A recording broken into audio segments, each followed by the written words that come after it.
한인교회 담임 목사님이신 박종서 목사님께서 증거하시겠습니다. 예, 목사님 나오실 때 할렐루야로 인사하시겠습니다. 할렐루야.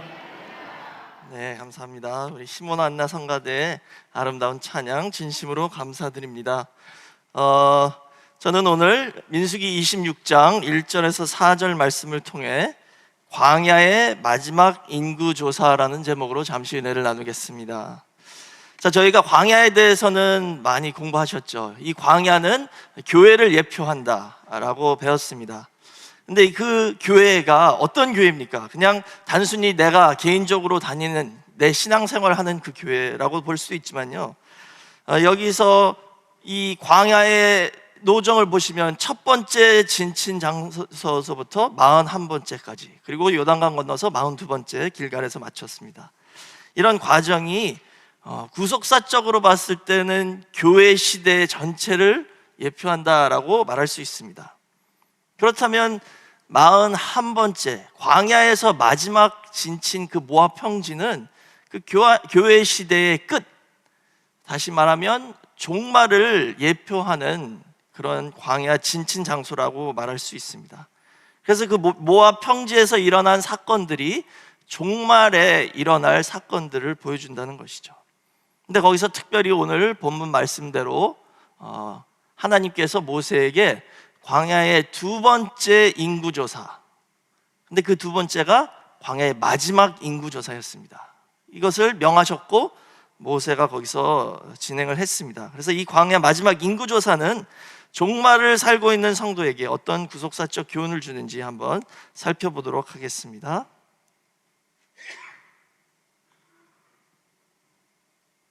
첫 번째로 인구조사의 의미에 대해서 살펴보겠습니다. 이 민수기 26장 그 광야 생활 40년째 모압 평지에서 시행된 그 마지막 인구조사이죠. 첫 번째 인구조사에서는 장정 20세 이상의 군인들이 60만 3,550명이었습니다. 근데 여기서 이 마지막 인구조사는 보니까 60만 1,730명이었죠. 특별히 오늘 본문 보시면 이 제2차 군대 개수를 연병 후에 실시되었다는 것을 말씀하고 있습니다. 이것은 매우 의미심장한 것이죠. 구속사 시리즈 제2권을 보시면요, 이렇게 정확하게 나와 있습니다. 이스라엘이 도덕적, 신앙적으로 정화된 이후에야 비로소 제2차 군대 개수 명령이 내려졌다는 사실에 주목해야 합니다. 약속하신 땅 하나님의 나라는 순결한 자만이 들어갈 수 있다라고 말씀하셨어요. 그러니까 연병 이후에 이 마지막 인구조사를 하셨다는 것은 하나님께서 그 부정한 것들, 죄악된 요소들을 다 제거하신 후에 이제 가나안 땅을 들어가서 점령하고 그것을 분배받을 그 백성들을 계수하셨다는 뜻입니다. 더 나아가서 이 숫자들은 단순한 인구 통계가 아니라는 것을 저희가 알아야 되겠습니다. 하나님이 이스라엘 그 백성들을, 그 언약의 백성, 하나님의 택한 백성을 단순히 세는 게 아니라 이제는 이 백성들이 언약을 성취할 백성이고 구속을 받을 백성이고 약속하신 그 가나안 땅을 상속할 백성이라는 것을 보여주고 있습니다. 특별히 이 성경 인구조사는 구속사적 행위, 구속의 행위입니다. 왜냐하면요, 출애굽기 30장을 보실 때 거기서는 인구조사할 때 반드시 생명의 속전을 드리게 하라라고 말씀하셨습니다. 출애굽기 30장 12절 말씀 보시면 네가 이스라엘 자손의 수요를 따라 조사할 때에 조사받은 각 사람은 그 생명의 속전을 여호와께 드릴지니 이는 그 계수할 때에 그들 중에 온역이 없게 하려 함이라 라고 말씀하셨죠. 계수한다는 것은 단순히 머릿수를 세는 게 아니라 하나님의 소유된 백성이 된다. 그러니까 사람이 마음대로 할 수도 있는 것도 아니고요, 하나님께서 명하실 때만 해야 되는 거고, 또 계수함에 포함되는 사람은 반드시 생명의 속전을 내야 되는 겁니다. 그래서 역대상 21장에 보시면 다윗이 말년에 한 가지 실수를 했죠. 거기 역대상 21장 1절에 사단이 다윗을 격동하여 이스라엘을 계수하게 하니라 그랬습니다. 하나님의 명령이 없는데도 다윗이 내 힘이 얼마나 될까, 그걸 보기 위해서 이스라엘을 계수했습니다.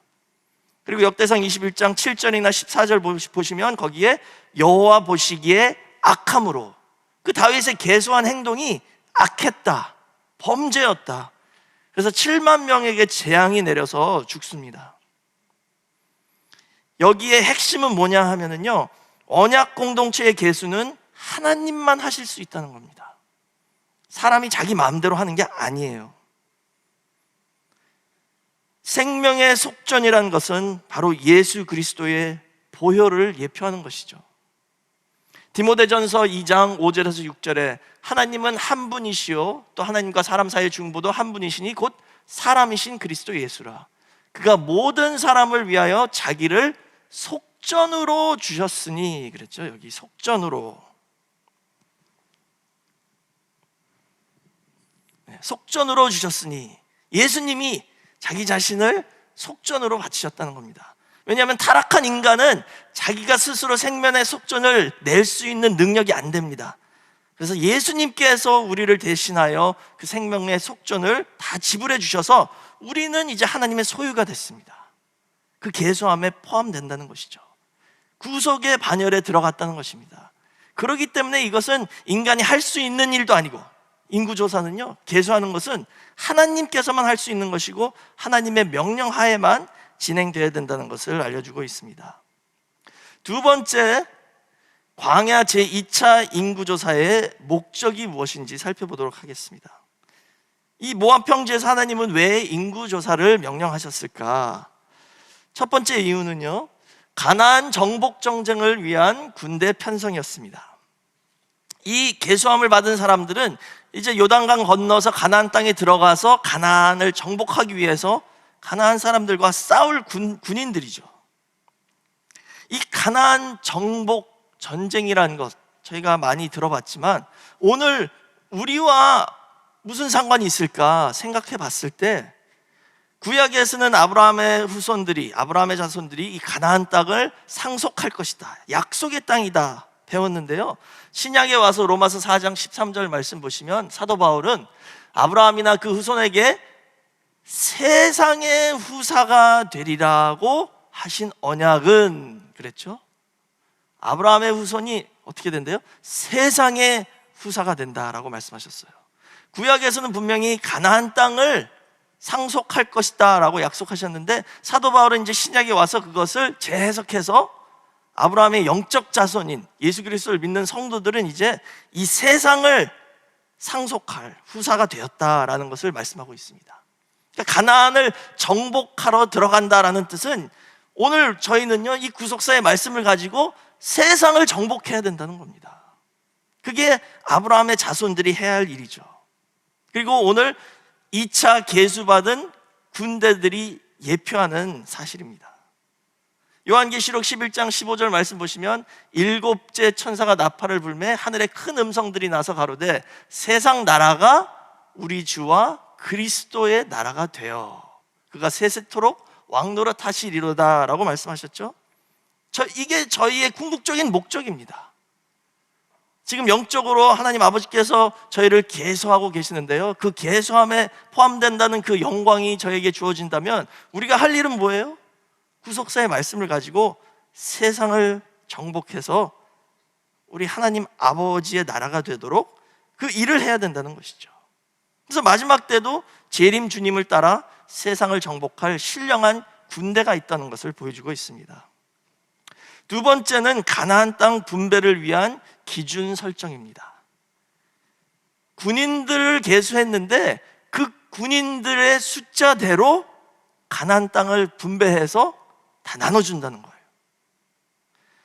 민수기 26장 53절 말씀 보시면 이 명수대로 땅을 나눠주어 기업을 삼게 하라 그랬죠. 여기 이 명수대로가 바로 그 군대 계수대로. 그래서 그 인구 조사를 했을 때요, 분명히 이 인구 조사는 20살 이상의 남자들만 세는 건데 민수기 26장 33절 말씀 보시면 이렇게 나와 있습니다. 헤벨의 아들 슬로보앗은 아들이 없고 딸뿐이라 그 딸의 이름은 말라와 노아와 호글라와 밀가와 디르사니. 저희 구속사 공부하시면서 슬로보앗의 딸들에 대해서 다 배우셨죠. 슬로보앗이라는 사람이 아들 없이 죽었습니다. 그러니까 그 슬로보앗의 기업이 이제 갈 데가 없는 거예요. 그래서 그 딸들이 모세한테 와서 우리 아버지가 아들이 없이 돌아가셨기 때문에 그 기업을 이제 우리 딸들이 받을 수 있게 해달라. 그래서 모세가 하나님께 기도했더니 하나님께서 그걸 허락하셨죠. 그래서 지금 슬로보앗의 딸들의 이름이 이 제2차 마지막 인구조사 때 여기에 올라갔습니다. 이분들은 다 여자니까 분명히 가나안 정복 전쟁에 싸우진 않았겠죠. 그렇지만 그 숫자에 계수함에 포함되었다는 것은 이게 단순히 군대만 계수하는 게 아니라 가나안 땅 분배를 위한 그 계수함이다라는 것을 알 수 있습니다. 그래서 계수된 자들과 그들의 가문만 가나안의 기업을 받을 수 있다는 것입니다. 인구조사에 포함된다, 계수함에 포함된다, 이 뜻은 뭐냐면요, 약속의 땅을 받기 위한 그 과정이라는 것입니다. 기업을 상속받는 그 자격자가 되었다, 이 뜻이에요. 그러니까 얼마나 중요한 일이고 또 거기에 포함된다는 것이 얼마나 큰 영광입니까? 궁극적으로 이들은 하나님의 언약을 최종 성취할 사람들이라는 것을 보여주고 있습니다. 이 땅에 하나님 나라를 건설하는데 앞장서서 일할, 그리고 그 나라를 상속할 사람들이라는 것을 보여주고 있습니다. 큰 세 번째로 이제 신약의 계수, 곧 요한계시록의 14만 4천에 대해서 살펴보도록 하겠습니다. 광야의 마지막 계수는 이 종말을 예표한다라고 말씀드렸죠. 그러니까 마지막 때도 하나님께서 다시 한번 계수하시는 역사, 인구조사를 하는 역사가 있다는 것인데요, 그게 바로 요한계시록의 14만 4천을 통해서 나타나고 있습니다. 하나님께서는 자기 백성을 다시 한번 계수하시죠.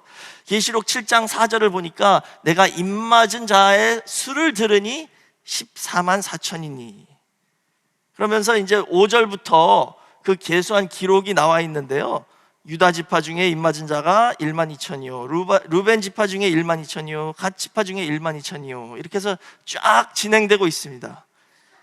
이 기록을 보면은요, 민수기 26장에 구약에서 계수한 그 내용의 기록과 매우 흡사합니다.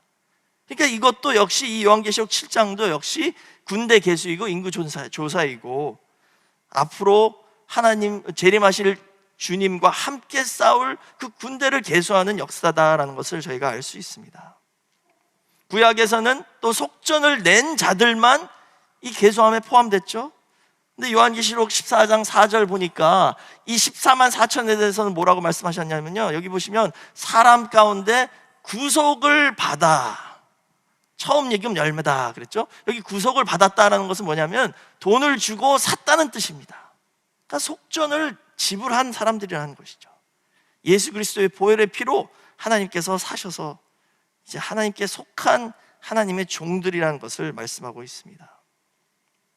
그래서 요한계시록 7장 1절에서 8절 보시면 거기 이 14만 4천이 인침을 받고 그 계수한 역사를 기록하고 있는데요, 이들은 누구냐 하면은 이마에 하나님의 인침을 받았죠. 이마는 우리의 사상과 생각을 상징하는 것으로서 이 구속사의 말씀으로 그 사상이 완전히 무장된 성도라는 거예요. 근데 그들을 이렇게 인치시는 이유가 뭐냐 하면 이제 앞으로 있을 후 3년 반의 극심한 환란을 통과할 수 있게 미리 준비해 주시는 거죠. 그래서 이분들은 그 인침을 받았기 때문에 믿음을 저버리지 않고 환란을 능히 이길 수 있게 하나님께서 무장시켜 주셨다는 것입니다. 그리고 나서 7장, 계시록 7장 9절에서 17절이 이제 그 계시록 7장의 마지막 부분인데요, 거기 보면은 그 후 3년 반의 환란을 통과한 후에 나온 흰옷 입은 셀 수 없는 무리가 등장합니다. 계시록 7장 9절 말씀 보시면 2일 후에라는 표현으로 시작이 됩니다. 2일 후에, 계시록에서는요, 이 이일 후에라는 표현이 아주 중요한데요. 딱 6번 등장하는데 이 표현이 나올 때마다 장면이 바뀐다는 거예요. 계시록 7장 1절에서 8절은 후 3년 반 전에, 전 3년 반 때 인쳐주시는 역사고, 7장 9절부터는 이 일 후에니까 이제 장면이 바뀌어서 미래, 시간이 지난 다음에 그 모습을 보여준다는 것이죠. 근데 그게 언제냐면 후 3년 반을 지난 후에 환란을 통과해 나온 사람들을 지금 보여주고 있습니다. 분명히 14만 4천이 임침을 받아서 그 14만 4천이 환란을 통과해서 나와야 되는데 계시록 7장 9절 보니까 거기는 셀 수 없는 흰옷 입은 큰 무리가 등장하고 있습니다. 셀 수 없다 그러면 마치 계수가 안 된 무리처럼 들리잖아요. 14만 4천은 딱 숫자가 있는데 셀 수 없는 무리다, 계수가 안 된 그런 무리인 것처럼 성경에서는 기록하고 있습니다. 그래서 저희가 이게 왜 이렇게 표현을 하셨을까, 이걸 알아야 되겠죠. 그래서 마지막 큰 네 번째로 14만 4천과 셀 수 없는 큰 무리에 대해서 살펴보겠습니다.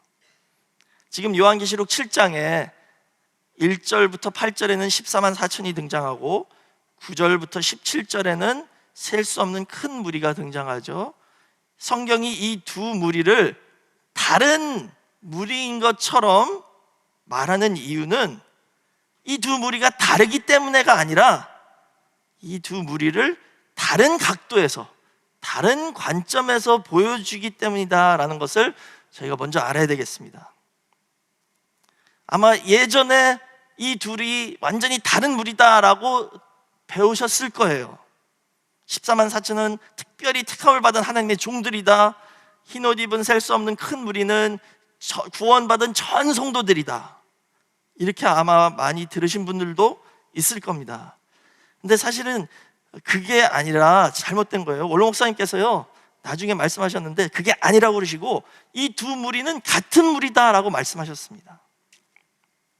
그렇다면 이 두 무리에 대해서 한번 비교를 해보겠습니다. 14만 4천과 셀 수 없는 큰 무리 보면은요, 14만 4천은 이제 계시록 7장 1절에서 8절에 나와 있는데 이것은 지상에 있는 무리입니다. 지상에서 인침을 받는 무리죠.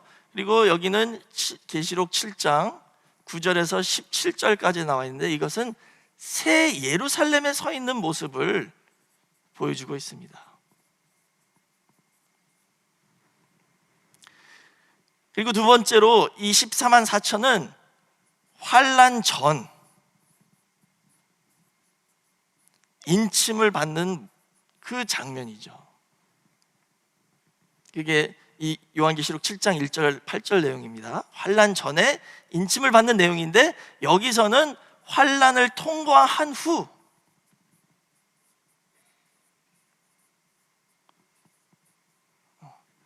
승리자의 모습입니다. 그래서 다 종려나무 가지를 들고 있잖아요. 종려나무 가지는 승리의 상징입니다. 그러니까 이들은 환란을 이기고 나왔다, 그것을 보여주는 것이죠. 또 이 14만 4천에 대해서는 사도 요한이 기록할 때 어떻게 써냐면요, 그 숫자 14만 4천을 내가 들으니라고 했어요. 사도 요한이 직접 센 게 아닙니다. 천사를 통해서 하나님께서 계수하게 하셨는데 그 숫자를 자기가 들었다. 그리고 셀 수 없는 큰 무리에 대해서는 사도 요한이 내가 보니 그랬어요. 내가 보니 어땠대요? 아무도 셀 수 없는 큰 무리였다. 이게 무슨 뜻이냐면요, 아까도 말씀드린 것처럼 이 언약 공동체, 하나님의 택한 백성은 사람이 셀 수 있는 무리가 아니라는 거예요. 하나님만 하실 수 있다는 뜻입니다. 성경에서 정확하게 어떤 표현을 썼냐면 아무라도 능히 셀 수 없는 큰 무리다 그랬어요. 아무라도 능히 셀 수 없다. 그러니까 인간으로서는 할 수 없다는 것이죠. 그리고 이것은 숫자의 무한함을 표현하는 게 아닙니다. 무한대의 숫자라는 게 아니라 사람의 계산과 판단을 넘어섰다는 표현입니다. 곧 하나님의 영역이라는 것이죠. 그러니까 14만 4천은 천사를 통해서 들은 거예요. 요한이 센 게 아니라. 그리고 또 그들을 가서 보니까, 자기가 세려고 보니까 이거는 인간이 할 수 없는 거다. 그래서 구약에서 다윗이 하나님의 허락 없이 인구조사를 했을 때 그게 문제가 되었죠. 그게 죄가 되었습니다. 사람이 하나님의 영역을 넘보았기 때문에 죄다라는 것이죠. 그래서 이 두 무리를 다시 한번 비교해 보자면은, 이 두 무리가 다르다라는 주장을 하는 분들이 가장 자주 쓰는 그 내용이 뭐냐면요, 두 무리가 서 있는 위치가 다르다는 거예요. 요한계시록 14장 1절 보시면, 또 내가 보니 보라, 어린 양이 시온산에 섰고 그와 함께 14만 4천이 섰는데 그랬죠. 여기 보시면 그와 함께 섰다 그랬어요. 시온산 위에 하나님과 어린 양과 함께 14만 4천이 서 있다. 그런데 요한계시록 7장 9절을 보니까, 이후에 내가 보니 각 나라와 족속과 백성과 방언에서 아무라도 능히 셀 수 없는 큰 무리가 흰옷을 입고 손에 종려가지를 들고 보좌 앞과 어린 양 앞에 서서 그랬죠. 그러니까 이 두 단어 때문에 여기서는 함께라고 그랬죠. 14만 4천은 함께이고, 흰옷 입은 셀 수 없는 큰 무리는 어린 양 앞에 섰다. 이 차이 때문에 두 무리가 다르다라는 거예요. 예를 들자면은, 지금 성도 여러분은 제 앞에 계신 거예요. 그리고 여기 단에 계신 우리 윤 목사님은 저와 함께 서 있는 거죠. 그러니까 어떻게 보면은 격차가 있는 것처럼 보이잖아요. 이것 때문에 14만 4천과 셀 수 없는 큰 무리가 다르다라고 주장을 하는데요, 사실 이 7장과 14장의 문맥을 봤을 때는 그게 아닙니다. 계시록 14장 내용은 어떤 문맥에서 나왔냐 하면은요, 지금 시온산에 서 있는 14만 4천과 그 땅 아래에 있는 세상 사람들의 그 두 무리를 비교하는 거죠. 그래서 14장 6절에서 7절 보시면, 또 보니 다른 천사가 공중에 날아가는데 땅에 거하는 자들 곧 여러 나라와 족속과 방언과 백성에게 전할 영원한 복음을 가졌더라. 그가 큰 음성으로 가라되 하나님을 두려워하며 그에게 영광을 돌리라. 이는 그의 심판하실 시간이 이르렀다. 그러니까 심판의 대상이 될 세상 사람들과 시온산 정상에 서 있는 14만 4천을 비교하면서 말씀하는 거예요, 14장 내용이. 그러니까 이 세상 사람들, 심판받을 사람들과 비교해 봤을 때는 14만 4천은 어린 양과 함께 서 있는 거죠. 근데 요한계시록 7장 내용은 보시면 그들이 어디 있냐 하면은요, 여기 보세요. 7장 15절에서 17절 보시면, 그러므로 그들이 하나님의 보좌 앞에 있고 또 그의 성전에서 밤낮 하나님을 섬김에 보좌에 앉으신 이가 그들 위해 장막을 치신다 그랬어요.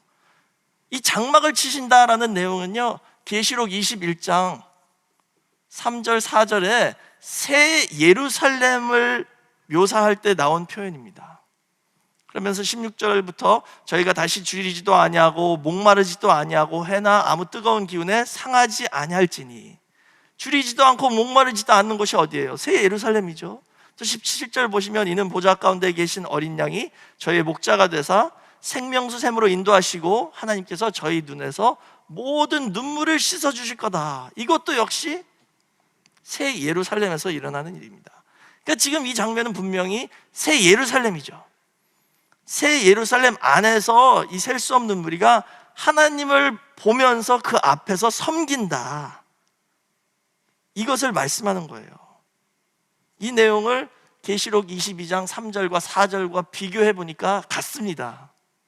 이게 새 예루살렘 모습인데요, 다시 저주가 없으며 하나님과 그 어린 양의 보좌가 그 가운데 있으리니 그의 종들이 그를 섬기며 그의 얼굴을 볼 터이요 그의 이름도 저희 이마에 있다 그랬죠.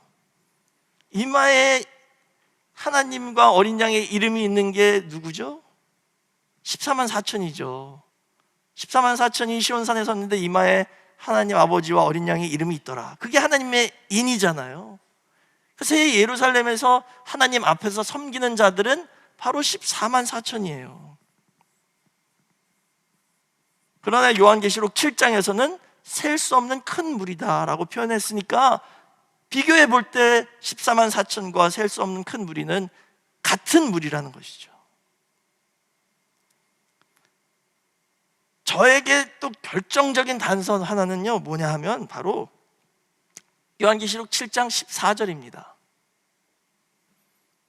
보시면 내가 가로되 내 주여 당신이 알리이다 하니 그가 나더러 이르되 이는 큰 환난에서 나오는 자들인데 어린 양의 피에 그 옷을 씻어 희게 하였느니라. 흰옷 입은 셀 수 없는 큰 무리에 대해서 이렇게 말씀하셨어요. 이들은 누구예요? 큰 환난, 대환난에서 나온 자들이다. 대환난에서 누가 믿음을 지키고 나올 수 있습니까? 14만 4천이죠. 하나님께서 왜 이마에 인을 치셨습니까? 그 이유는 이 대환난이 사람의 힘으로서는 아무도 통과할 수 없기 때문에 그 인침을 받은 사람들만 통과할 수 있다라고 말씀하신 거잖아요. 그러므로 환난을 통과한 이 셀 수 없는 큰 무리는 바로 14만 4천이라는 것입니다. 그럼 우리가 이 14만 4천과 셀 수 없는 큰 무리, 이 다른 표현으로 이렇게 성경에서 기록한 것을 어떻게 이해해야 할까 생각해 보면은요, 이것은 마치 릴레이 아시죠? 릴레이. 올림픽 경주할 때 계주. 한 사람이 혼자 쫙 뛰는 게 아니라 팀이 있습니다. 4명이면 4명이 계주하는 거예요. 한 사람이 먼저 뛰고 바통을 다음 사람한테 넘겨주면 그 사람이 또 뛰죠. 이렇게 계주, 릴레이나 마찬가지입니다.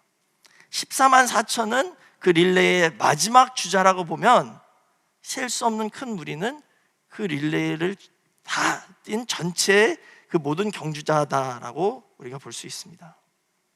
이게 무슨 말이냐면요, 14만 4천은 지금 이 땅에서 마지막 때 대환란이 오기 직전에 인침을 받는 거예요. 그 대환란 때 살아있는 마지막 세대라는 것이죠. 이분들이 마지막 주자예요. 그래서 이분들이 믿음을 지키고 환란을 통과해서 최종 골인을 해야지만이 구속 역사가 완성된다는 것입니다. 그렇다면 이분들은 어떤 마지막 주자냐 했을 때 이 14만 4천은 마지막 순교자입니다. 마지막 순교자. 마지막 순교자 그랬을 때 14만 4천이 다 100% 순교한다 이 뜻이 아닙니다.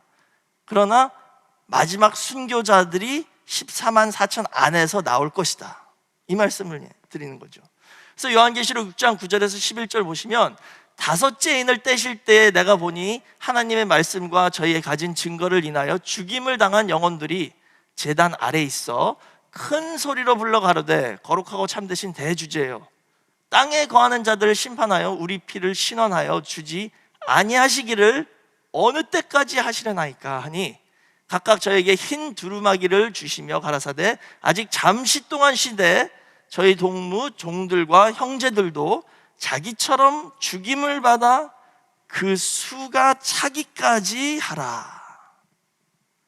그러니까 지금 순교자들이 하나님한테 신원을 요청하시는 거예요. 그랬더니 하나님께서 조금만 더 기다려라 그러시면서 언제까지 기다리냐 하면 순교자의 수가 찰 때까지만 기다려라. 원로 목사님께서는요, 이 다섯째 인을 떼는 이 장면을 전 3년 반의 끝으로 보셨습니다. 그러니까 전 3년 반이 끝나고 후 3년 반으로 넘어가는 이 시기에 다섯째 인을 뗐다라고 말씀하셨어요. 그러시면서 이 순교자들에게 그 순교자의 수가 차기까지 기다려라 라고 말씀하신 뜻은 뭐냐면 이 후 3년 반 환란이 오니까 이때에 그 순교자의 수가 찰 것이다, 이걸 말씀하시는 거예요. 그러니까 요때만 기다리면 된다. 근데 후 3년 반 그 대환란 때 누가 순교를 합니까? 14만 4천밖에 없죠. 믿음을 지키기 위해서 목숨을 내놓는다는 뜻입니다. 그렇게 할 사람은 14만 4천밖에 없다는 것이죠. 그러니까 14만 4천 안에서 이 마지막 순교자들이 나온다라는 것을 가르쳐주고 있습니다. 그리고 또 더 나아가서 이 14만 4천은 구속사의 마지막 주자입니다. 구속사의 마지막 주자다. 이 믿음의 계주를 보여주는 게 히브리서 11장이죠. 거기 보시면 그 믿음의 장이라고 부르잖아요. 아벨부터 모든 믿음의 선진들의 그 믿음의 업적들이 기록되어 있는데요. 특히 거기 36절, 37절 보시면 또 어떤 이들은 희롱과 채찍질 뿐 아니라 결박과 옥에 갇히는 시험도 받았으며 돌로 치는 것과 톱으로 켜는 것과 시험과 칼에 죽는 것을 당하고 양과 염소의 가죽을 입고 유리하여 궁핍과 환난과 학대를 받았다. 어마어마하죠. 이분들은 이제 구약의 믿음의 선진들이잖아요. 그러니까는 마지막 대환란이 오기 훨씬 전에 산 분들인데 이분들은 특별히 거의 대환란급의 연단을 받으신 분들이에요. 그리고 그것을 믿음을 지키고 통과하시고 이기신 분들입니다.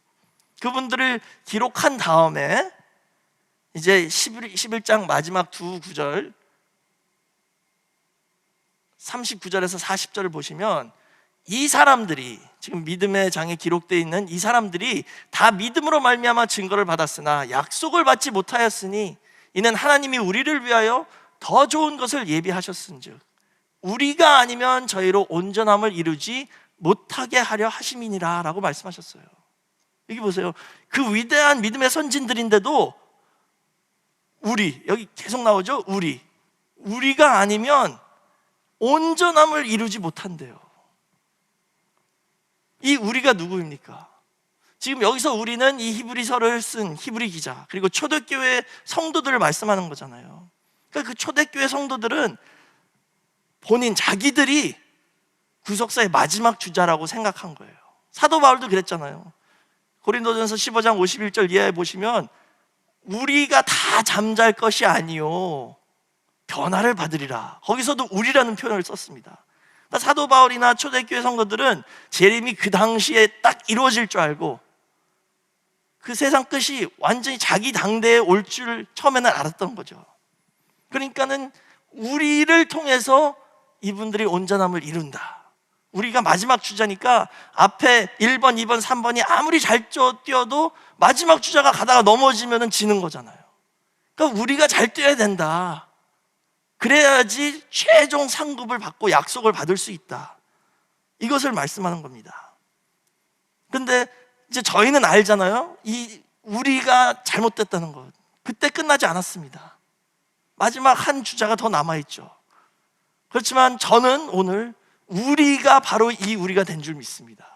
이 구속사의 말씀을 받은 평강제일교회와 전 세계 형제 교회들의 성도들이 바로 이 구속사의 마지막 주자가 된다는 것을 믿으시기 바랍니다. 그 사명을 저에게 주신 거예요.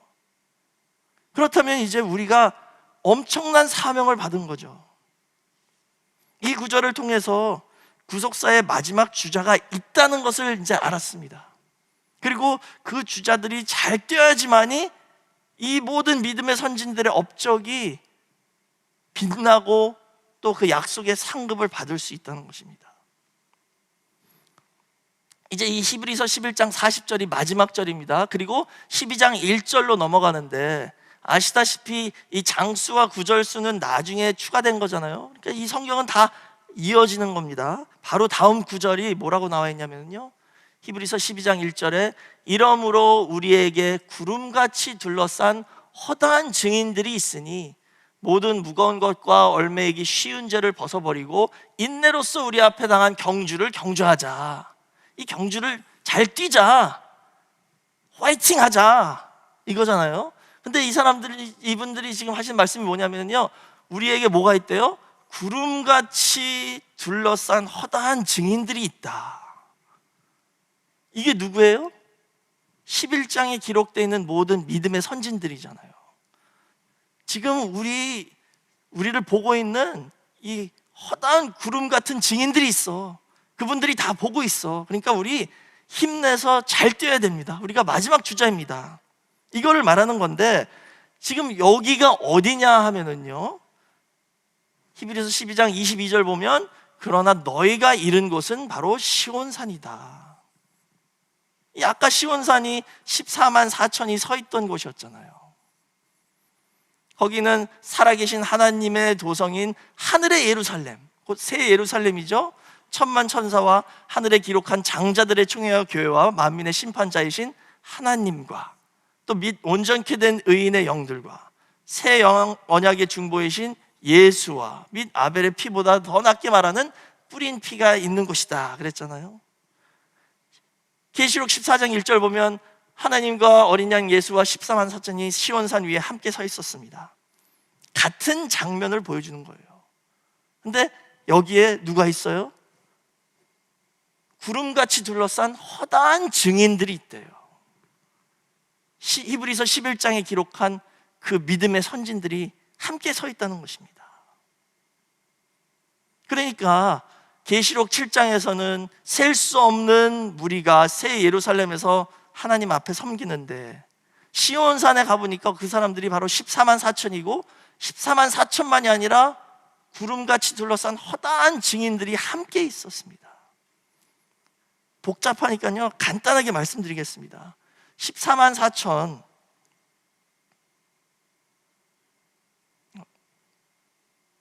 네, 14만 4천이 있었죠.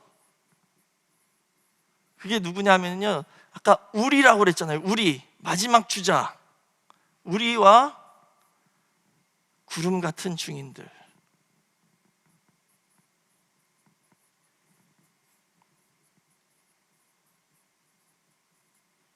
그리고 이분들이 바로 셀 수 없는 큰 무리.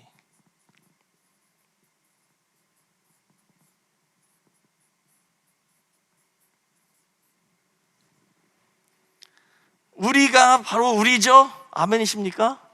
우리가 14만 4천이고 마지막 주자이잖아요. 근데 우리가 혼자 뛰는 게 아니라 지금 구름 같은 증인들이, 다 허다한 증인들이 둘러싸고 있습니다. 우리만 보고 있는 거예요. 이 마지막 주자가 잘 뛰어야지만이, 1등으로 골인해야지만이 금메달을 탈 수 있습니다. 그런데 아까 계시록 7장 9절에 흰 옷 입은 무리는 이미 종려나무 가지를 들고 있었어요. 종려나무 가지는 그 당시에 금메달이나 마찬가지입니다. 이겼다는 거예요. 이것을 확신을 주시기 위해서 계시록 7장에 기록해 놨습니다. 사랑하는 우리 평강제일교회 성도 여러분, 지금 많이 힘드시죠? 교회에 여러 가지 문제가 있습니다. 지킴이도 해야 되고 교회 일도 해야 되고 혼란스럽고. 그러나 계시록 7장에서 말씀하시는 건 뭐냐면요, 이 마지막 주자는 인침을 받았기 때문에 우리가 아무리 지치고 힘들어도 반드시 승리하신다는 것을 믿으시기 바랍니다. 하나님께서 보장해 주신 거예요. 질 수 있는 방법은 단 하나입니다. 포기하면. 포기만 안 하면 되는 거예요. 그 말씀을 믿으시기 바랍니다. 이제 결론을 내리겠습니다. 하나님의 계수 속에 포함된다는 것은 가장 큰 축복이며 은혜입니다. 하나님께서 계수하셨다, 숫자를 셌다라는 것은 내 거다라는 뜻이에요. 내 소유다. 그러니까 끝까지 내가 지키겠다. 어떤 환란이 와도 반드시 하나님께서 보호해 주셔서 믿음을 저버리지 않고 인내하고 승리하도록 인도해 주신다는 것을 믿으시기 바랍니다. 저는 이 평강제일교회와 전 세계 구속사의 말씀을 받은 모든 교회들이 마지막 시대의 신령한 14만 4천이고 구속사의 마지막 주자라는 것을 확신합니다. 이런 믿음으로 살아야 돼요. 초대교회 성도들도 그런 믿음으로 살았잖아요. 틀렸지만 상관없습니다. 왜? 저희가 에녹이 하나님과 어떻게 동행했다고 배웠죠? 종말 의식을 갖고 살았기 때문에. 저희도 우리가 마지막 주자니까 이 마지막 이 계주의 그 경주를 뛰어야 된다라는 믿음으로써, 그리고 하나님께서 우리를 인쳐주셔서 반드시 승리하게 인도해 주신다라는 것을 확신하시면서 조금 더 인내하시고 끝까지 믿음을 지키고 소망을 버리지 말고 아버지께서 주신 사명을 다 감당하는 우리 평강제일교회가 되시길 바라겠습니다. 이 마지막 주자 세대에 선봉에서, 선두에서 뛸 교회가 평강제일교회잖아요. 평강제일교회가 박차고 나가셔야지 저희가 다 따라가죠. 그래서 조금 더 힘내주시길 바라겠습니다. 반드시 이것도 지나가고 아버지께서 승리를 우리 평강제일교회에게 안겨주신다는 것을 확신하시면서 인내하는, 그리고 승리하는 저와 여러분 모두가 되시길 주의 이름으로 축원하겠습니다. 기도하시겠습니다. 사랑과 은혜가 충만하신 아버지 하나님, 오늘도 아버지의 은혜 가운데 거룩하고 복된 주의 날을 허락하여 주시고 아름다운 모리아 성전에서 3부 예배까지 잘 드릴 수 있도록 은혜 베풀어 주심을 진심으로 감사드립니다. 오늘 주신 말씀을 통하여 이 구속사의 말씀을 받은 평강제일교회와 전 세계의 모든 형제교회가 바로 14만 4천이고 마지막 주자라는 것을 깨달았습니다. 이렇게 엄청난 사명을 저에게 허락해 주심에 먼저 감사드리고, 이제는 더욱더 힘을 내서 이 마지막 경주를 열심히 뛰어 하나님 아버지께 영광 돌리는 우리 평강의 모든 성도가 될 수 있도록 인도하여 주시옵소서.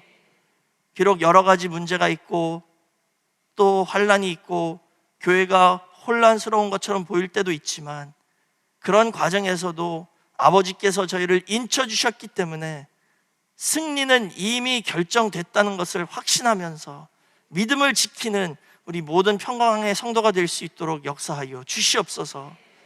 힘들다고 지친다고 믿음을 저버리지 않게 붙잡아 주시고 성령님의 위로와 은혜가 함께하여 주셔서 끝까지 이 경주를 잘 뛸 수 있게 역사하여 주시옵소서.